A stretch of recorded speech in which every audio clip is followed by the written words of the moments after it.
बंदूक ब्रदर लुटेरे पर मां बेटी के भारी पड़ जाने का हुआ वाकया। हैदराबाद में एक बंदूक ब्रदर को उस वक्त फरार होने पर मजबूर होना पड़ा जब मां बेटी इस पर टूट पड़े।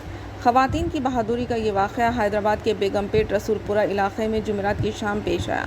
ज़राए के मुताबिक एक शख्स जो हेलमेट लगाए हुए और बैग लिए हुए था खवातीन के मकान में दाखिल हुआ और इसने इन पर बंदूक तान दी। समझा जाता है कि वो इनके मकान में डकैती के मकसद से पहुंचा था। घर में मौजूद मां बेटी ने बंदूक की परवाह नहीं की और फौरी हरकत में आ गए और डाकू पर झपट पड़े, जिसके साथ ही वो परेशान हो गया। मां और बेटी दोनों इस पर झपट पड़े। शुरू में डाकू इन पर भारी पड़ गया, लेकिन बाद में मां और बेटी की बहादुरी के नतीजे में डाकू परेशान हो गया और इसने वहां से भागने में ही आफियत समझी।